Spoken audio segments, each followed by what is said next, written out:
প্রিয় বন্ধুরা, আমার কেমন আছো সবাই? বন্ধুরা, তোমাদের জন্য আরও একটি নতুন গল্প নিয়ে হাজির হলাম।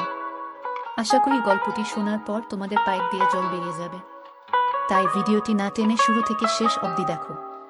চলো তাহলে শুরু করা যাক।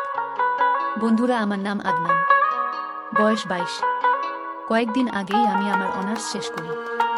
আমার পরিবারে আমার মা মারিয়া চৌধুরী, আমার বাবা জিসান চৌধুরী। বাবা মা এবং আমার দাদি ও নানি আমাদের সাথেই থাকতেন। আমার মা এবং বাবার বয়সের মধ্যে অনেক ব্যবধান। আমার বাবার বয়স 62 বছর, অপরদিকে আমার মায়ের বয়স মাত্র 40 বছর। কিন্তু আমার মাকে দেখলে বোঝা যাবে না যে ওনার 40 বছর। ওনার 22 বছরের একটি ছেলে ও 3 বছরের একটি মেয়ে আছে। আমার মা অনেক সুন্দর, গায়ের রং শ্যামলা বর্ণের, মুখটা দেখতে অনেক মায়া, হরিণী চোখ আর রেশমি কালো কেশ। এখনো আমার মায়ের চেহারা যে কোনো পুরুষের মাথা খারাপ করে দিতে পারবে। আমার মা অনেক বেশি শিক্ষিত এবং মডার্ন। আমার মা ওয়েস্টার্ন পরে যাতে করে মাকে অনেক বেশি ইয়াং লাগে। আমি আমার মাকে নিয়ে কখনোই বাজে কোনো চিন্তা করিনি, বরং আমি আমার মাকে অনেক বেশি ভয় পেতাম। একদিন আমরা সবাই মায়ের কাছে বসে গল্প করছিলাম। হঠাৎ মায়ের ফোনে একটি ফোন আসলো এবং মা হাউমাউ করে কেঁদে উঠল। পরে জানতে পারলাম আমার বাবা একটি রোড দুর্ঘটনায় দুনিয়ার ছেড়ে বিদায় হয়ে গেছে। বাবা আমাদের ছেড়ে চলে যাওয়াতে আমরা সবাই ভেঙে পড়লাম। তারপর মাস 6 পর আমরা সবাই আবার স্বাভাবিক হতে শুরু করলাম। কিন্তু সমস্যাটা হলো যে আমার বাবা মারা যাওয়ার আগে সব সম্পত্তি আমার নামে করে দিয়ে গিয়েছে। এ নিয়ে আমার নানির চিন্তা যে আমি যদি অন্য কোথাও বিয়ে করি তাহলে আমার মা ও আমার ছোট বোনের অনেক খারাপ হয়ে যাবে। তাই নানি আমার দাদির সাথে একটি বুদ্ধি করল। এরপর হঠাৎ একদিন আমাকে এবং আম্মুকে ডাকলো। এরপর আমাদেরকে বলল, দেখো, আমরা দুইজনে মিলে একটা সিদ্ধান্ত নিয়েছি যেটা তোমাদেরকে মেনে নিতে হবে। আমি আর মা শুধু শুনছি। কিছুক্ষণ পর নানি বলে উঠল, মারিয়া, তুই আবার বিয়ে কর। তুই এখনো অনেক ইয়াং আছিস, তোর এখনো জীবন বাকি পড়ে আছে। এছাড়া তোর মেয়ে এখনো অনেক ছোট, ওরও বাবার দরকার আছে। মা শুধু চুপচাপ শুনছে। এরপর নানি আবারও বলল, দেখ মারিয়া, আমরা অনেক ভেবেচিন্তেই এই সিদ্ধান্ত নিয়েছি। এছাড়াও তোর ছেলে সিয়ামও এখন অনেক বড় হয়েছে। তাই আমরা চাই তুই অন্য কোথাও বিয়ে না করে সিয়ামকেই বিয়ে কর। আচ্ছা মা, তোমাদের কি মাথা ঠিক আছে? তোমরা কি বলছো এসব? সিয়াম আমার ছেলে, আমি ওকে জন্ম দিয়েছি। ওর সাথে আমার বিয়ে হওয়া কিভাবে সম্ভব? আমার সাথে ওর বিয়ে হওয়া মানে অনৈতিক ও পাপ। নানি বলল, আমরা জানি সমাজে একটা নিয়ম রীতি আছে, কিন্তু একটা সময় গিয়ে এগুলো ব্রেক না করলেও হয় না। তুমি কি বলছো মা? তাই বলে কি নিজের ছেলেকে বিয়ে? তোমরা এটা কিভাবে ভাবতে পারলে? আমি এই পাপ কোনদিনও করতে পারবো না। তারপর নানি আর দাদি মিলে মাকে অনেক বোঝালো এবং শেষমেশ হুমকি দিল যে আমরা যদি তাদের এই সিদ্ধান্ত মেনে না নিই তাহলে তারা অন্য কোথাও চলে যাবে। মা হাউমাউ করে কান্না শুরু করল। আমি চুপচাপ বসে আছি, আমার বলার মতো কোনো ভাষা নাই। তারপর দাদি এবং নানি দুইজন মিলে মাকে বোঝানো শুরু করল, দেখ জিসান মরে যাওয়ার আগে সব সম্পত্তি সিয়ামের নামে লিখে গিয়েছে। এখন ও যদি অন্য কোনো ভুল মেয়ের পাল্লায় পড়ে যায় তাহলে তোর এবং তোর মেয়ের জীবন কিন্তু ধ্বংস হয়ে যাবে। দেখ, তোর মেয়ের কথা অন্তত চিন্তা করে রাজি হয়ে যা। এদিকে মায়ের কান্না থামছে না। এদিকে আমি তো পুরাই বিস্মিত, কারণ মাকে নিয়ে আমি ওভাবে কোনদিনও ভাবিনি। এরপর দাদি এবং নানি মাকে অনেক বোঝানোর পর বলল, দেখ, তুই মেনে নিলে নিবি, না নিলে কিন্তু আমাদেরকে সারা জীবনের জন্য হারাবি। তবুও মায়ের কান্না থামছে না। এদিকে দাদি এবং নানি আমাকে জিজ্ঞাসা করল, তোর কি এতে কোনো আপত্তি আছে? আমি দাদু আর নানিকে অনেক ভয় পাইতাম, তাই কোনো কিছু না বলে চুপচাপ পড়ে রইলাম। অনেক জোরাজডির পর মাকে তারা রাজি করালো এবং ওখান থেকে চলে গেল। আমি রুমে গিয়ে ভাবতেছি, এটা আবার কিভাবে সম্ভব? আমার জন্মদাতি মায়ের সাথে আমার বিয়ে। মানুষ কি বলবে? বন্ধুদের সামনে মুখ দেখাবো কি করে? মাথা ঘুরতে শুরু করল। নিজেকে কোনোভাবেই স্থির করতে পারছিলাম না। আমি আমার মাকে অনেক ভালোবাসতাম এবং সম্মান করতাম। কোনদিনও মাকে নিয়ে খারাপ কোনো চিন্তা করিনি। তখন আমার জন্য এবং মায়ের জন্য এই ব্যাপারটা মেনে নেওয়া খুব কঠিন ছিল। আমাদের বিয়ের কথা ঠিক হওয়ার পর থেকে আমি মায়ের সামনে যেতে লজ্জা পেতাম। মা ও আমাকে আগের মতো বকাঝকা করত না। আমাকে দেখলে মাথা নিচু করে নিজের কাজ করত। নানু আর দাদু মিলে আমাদের বিয়ের তারিখ ঠিক করলো 7 দিন পরে। আমি আর মা দুজনেই অনেক বেশি মন মারা হয়েছিলাম। তারপর মা একদিন আমার কাছে এসে বলল, সিয়াম, তুই কি বিয়েতে গিয়ে রাজি? মা দেখো, আমি আর কোনো রাস্তা না পেয়ে ওনাদেরকে হ্যাঁ বলেছি। মা বলল, আহারে, আমার জন্য তোর জীবনটা নষ্ট হয়ে গেল। আমার ও কিছুই করার নাই রে, আমাদের কাছে কোনো রাস্তা নাই। তুমি আর মনমরা হয়ে থেকো না মা। তুমি মনমরা হয়ে থাকলে আমার আর ভালো লাগে না। তুই কি জানিস স্বামী স্ত্রী আর মা ছেলের সম্পর্কটা কতটা পার্থক্য? একটা মা ছেলে হয়ে আমাদের ওইগুলা করতে হবে যা একটা স্বামী স্ত্রীরা করে থাকে। আমি তোকে আর আগের মতো শাসন করতে পারবো না, কারণ তুই হয়ে যাবি আমার স্বামী। তখন আর আমার ছেলে থাকবি না। আম্মু, আমি সারা জীবন তোমার ছেলে হয়েই থাকবো। আর এই বিয়ে হচ্ছে একটি ফর্মাল বিয়ে মাত্র। আমরা সারা জীবন না ছেলেই থাকবো। তুমি আগের মতোই আমাকে শাসন করতে পারবে। তুমি আগে আমাকে যেভাবে চালাতে সেভাবেই চালাতে পারবে মা। আমি তোমাকে সব সময় সম্মান করতাম আর সারা জীবনই করে যাব। মা আমার কাছে আশ্বাস পেয়ে অনেক খুশি হয়ে গেল। এরপর বলল, আচ্ছা, আমার জীবনের না হয় অর্ধেকটা কেটে গেছে, কিন্তু তোর এখনো জীবন শুরুই হয়নি। বিয়ে নিয়ে তোর তো অনেক আশা ছিল, তাই না? কত কিছুই না প্ল্যান ছিল, তাই না? কত দুষ্টামি করবি, কত জায়গায় দুজনে ঘুরতে যাবি, বউ তোকে অনেক আদর করবে, আরো কত কি। সবই মাটি হয়ে গেল, তাই না? এই বুড়ির সাথে তো কিছুই হবে না। আরে না মা, কে বলেছে তুমি বুড়ি হয়ে গিয়েছো? তুমি তো এখনো অনেক ইয়াং এবং অনেক বেশি সুন্দর।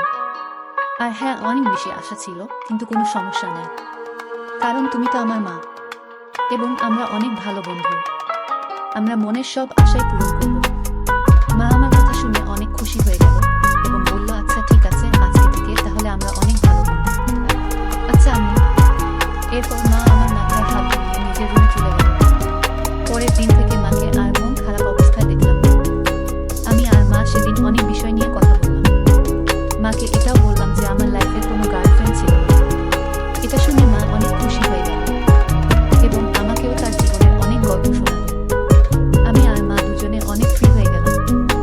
আমার আর আম্মুর বিয়ে হওয়ার আগের দিনগুলোতে আমরা অনেক ভালো সময় কাটিয়েছি, কারণ আমরা অনেক হাসাহাসি করতাম, একসাথে মুভি দেখতাম, দুজনে অনেক রাত পর্যন্ত আড্ডা দিতাম, একসাথে লুডো খেলতাম, ঘুরতে যেতাম এবং ওই কয়েকদিনে আমরা ভালো বন্ধু হয়ে গেলাম।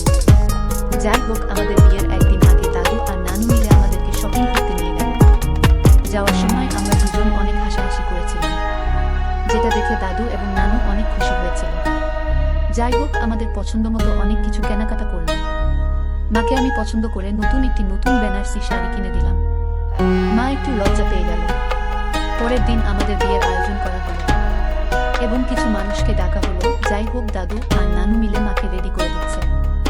এদিকে আমি গোসল করে শেরওয়ানি পরে নিলাম। তারপর নিজের রুমে অপেক্ষা করতে লাগলাম। একটু পরে দাদি এসে বলল, কাজী সাহেব চলে এসেছে। এই কথা শুনেই আমার বুক কেমন যেন ধুকধুক করা শুরু করে দিল, কারণ আজকে আমার বিয়ে হতে চলেছে, তাও আবার মায়ের সাথে। আমি খুব বেশি ভয়েছিলাম। রুম থেকে বের হয়ে দেখলাম মা আগে থেকেই ছোট চৌকির উপর বসে আছে। আজকে মা সেই বেনারসি শাড়িটা পরেছে, মাথায় কাপড় দিয়ে রাখছে এবং হাতে হালকা গয়না পরছে আজ। সাথে হালকা মেকআপে মাকে সত্যি অনেক সুন্দর লাগছে, একদম ঠিক নতুন বউয়ের মতো। আমি গিয়ে মায়ের পাশে বসলাম আর কানে কানে ফিসফিস করে বললাম, আম্মু, আজ তোমাকে অনেক সুন্দর লাগছে। মা একটা মুচকি হাসি দিল। তারপর কাজী সাহেব আমাদের বিয়ে পড়ানো শুরু করল। কাজী জেনে গিয়েছিল যে আমরা মা ছেলে, তাই সে অনেক টাকা দাবি করে এবং অনেক টাকার বিনিময়ে সে আমাদের বিয়ে পড়িয়েছিল।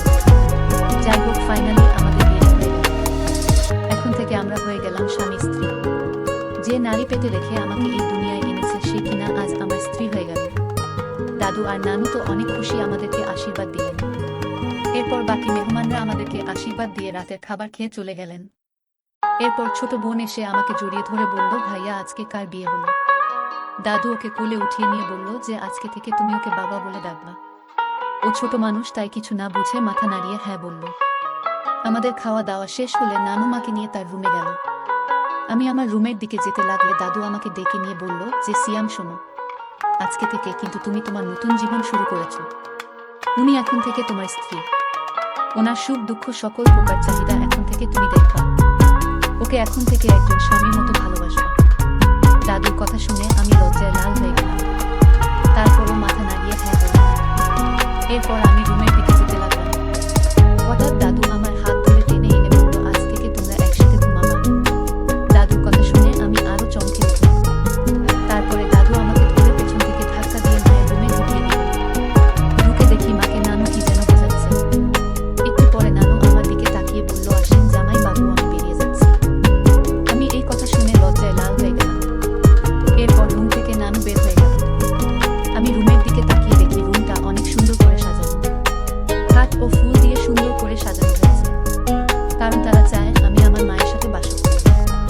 যেটা ভাবতেই আমার ঘেন্না লাগছে। মা আমার দিকে তাকিয়ে বলল, আসো সিট। দাঁড়িয়ে আছে কেন? এসে পাশে বসো। এরপর আমি খাটের উপরে গিয়ে বসলাম এবং মাকে বললাম, দেখছো আম্মু, তারা খাট এবং রুমের অবস্থা কি করেছে। তাদের মাথায় আসলেই ঝামেলা আছে। আরে আর বইল না আমাকে যে তারা কত কিছু বলবে, কিভাবে কি করতে হবে, কিভাবে শুরু করতে হবে, সবকিছু বুঝিয়ে দিয়ে গেল। তারা ভাবছে আমরা মা ছেলে আসলেই এগুলো করব। যত সব ফালতু। যাই হোক, বাদ দাও। এখন থেকে আমাদের এক রুমেই ঘুমাতে হবে। তোমার কি কোনো সমস্যা হবে মা? না, কেন সমস্যা হবে? তুমি তো ছোটবেলায় আমাকে জড়িয়ে ধরেই ঘুমাইতা। আর এখন থেকে তুমি থাকলে ভালোই হবে, ঘুম না আসলে দুজনে আড্ডা দেওয়া যাবে। যাক, তাহলে ভালোই হলো। তো আজকে তোমার কেমন লাগলো মা? আমার সত্যি বলতে অনেক ভালো লেগেছে। অনেক বছর পর মনে হলো আমি আবার বড় হয়েছি। বউরূপে সেজেছি, নতুন স্বামী পেয়েছি, সবকিছু ভালোই লেগেছে। এবার বলো তোমার কাছে কেমন লেগেছে? আমার কাছে অনেক ভয় লেগেছে আম্মু, যে আমাদের সম্পর্কটা মিনিটের মধ্যেই কিভাবে চেঞ্জ হয়ে গেল।